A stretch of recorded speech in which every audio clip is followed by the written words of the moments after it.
I fight against that. You know, it's the big challenge. It's when you're not willing to do something, but you have to do it. This is the main point. This is why I say our mind, it's a box of surprises, and you have to challenge yourself to be consistent. I repeat, sometimes it's hard. It's what many people say, you like to go to the gym every day. Of course, no. It's not true. Nobody likes to go to the gym every day. But you have to do it. Probably yes, because your mental strength is coming from that moments, that in a hard moments, you know you should do it. So, and I do it because after that, maybe in the beginning you feel hard to start, but after when you finish the gym or cold plunge or even the training, you will feel better. And I've decided that I can't stop bad things from happening to me. So instead, I'm going to enjoy bad things happening to me. And I'm going to build a mindset that makes me fearsome enough to succeed regardless of how stacked the odds are against me. Yeah.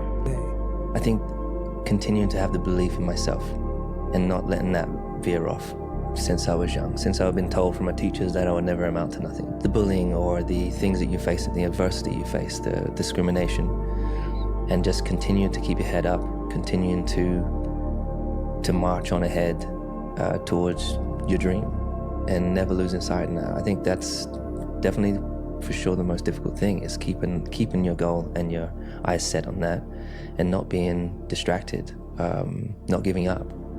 I think the easiest thing in life is to give up on whatever you're focused on or whatever you're hopeful for.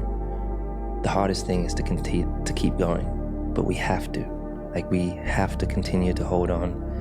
And I would imagine for so many people out there, that is probably the most difficult thing. Cause I know every motherfucker ain't gonna do what I'm gonna do. So this is how you level up. That's how you level up. I know there's a whole bunch of people with that right there. That fires me up. That makes me fucking happy, what you just said. That brings joy to my life right there. Why? Because I know there's so many people that have the ability and just refuse to get off that couch. Refuse to study a few more hours. Refuse to go deeper, to go further. And that's where I gain the advantage. It's so easy to be great nowadays, my friend, because most people are weak. Most people don't want to go to that extra mile. Most people don't want to find that extra because it sucks. It's miserable. It's lonely.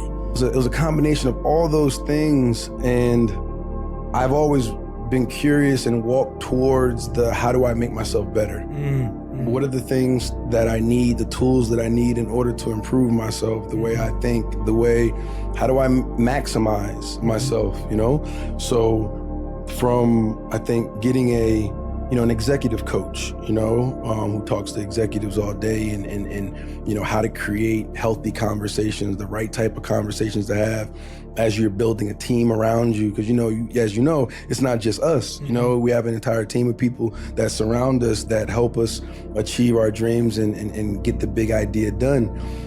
If you listen and you focus and you step out your comfort zone, you can achieve anything in life. Like I was nothing about 3 years ago. I'm here now, so I think if you listen and you focus and you just step out your comfort zone a little bit, who cares if you get embarrassed, anything can be impossible. He's asked me the same conversation.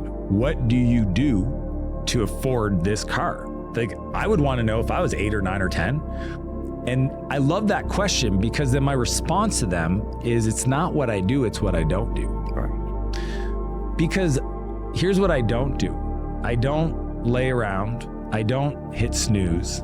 I don't pretend like people are gonna change my life for me. I don't complain. I don't talk shit about other people. I don't accept people in my life that talk crap about other people. I don't eat crap and expect my body to feel good. I don't vape. I don't gamble. I don't drink. And I know sometimes I'm looking at these little dudes and dudettes' eyes. They're like, you don't sound very fun. But then I go, see the car? Let me tell you what's fun. Downhill mountain biking, super fun. Flying around on my own jet, super fun. Speaking on stage in front of 1,000 people, super fun. Having access to resources is super fun. Being friends with people that you admire, super fun. And guess what? None of that happens without me being honest about what I had to let go. At some point, you will be able to just spend your whole life in your living room, because everything you want to see and want to partially experience, you just call it into your living room. It's going to be possible at some point in time. So, how do we get to the point? Yeah, exactly because of this. It's not good if people raise you up and make you unhuman. And this is what is being attacked. So this is number one. That takes a little bit the pressure off from me to take it too seriously.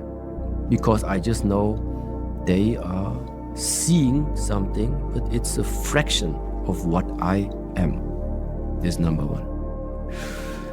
Second realization at the same time was, it's also not helpful, or wasn't helpful, or let's say was also a lesson for me. Even the close people, even the very close people in my surrounding that stayed with me for 8-9 years, sometimes even such close people don't know who you are. Can also happen. Hurts double as much as people saying something about you that don't know you. Now you have people that you thought know you and still they didn't get you. Also very painful. So ultimately leading only to one thing. It only leads to one thing. You would have right now the impression of, so what's the only way? Just go your way regardless of what people think? In a way, yes, but have understanding for them. And no ill will against them. Have empathy for their lack of understanding. Yes. That is ultimately the only thing that me as a result for the current state of being that I took as my consequence. Yes, so be careful, be very aware who are you letting into your circle, and ultimately rely on yourself and maintain your, sorry to say, but it's the heart. Maintain the purity of your intention.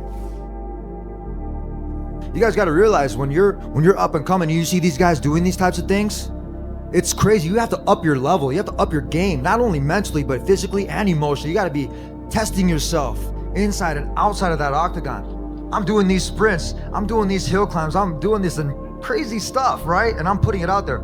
Just wait the next week. I'm going to throw out my real videos of my training.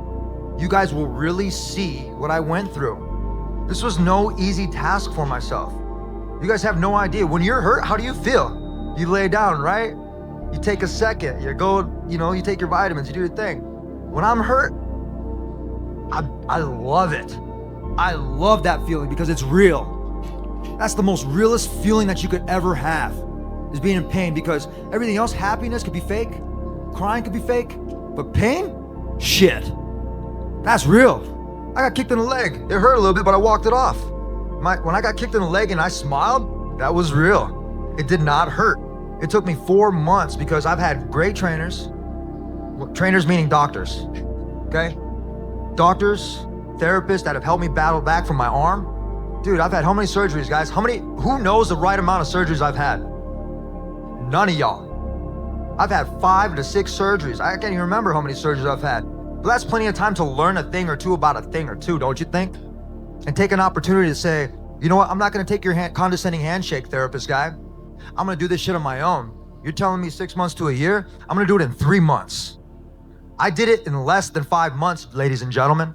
Why? Because I was good health, good rest. I took the Kobe Bryant approach.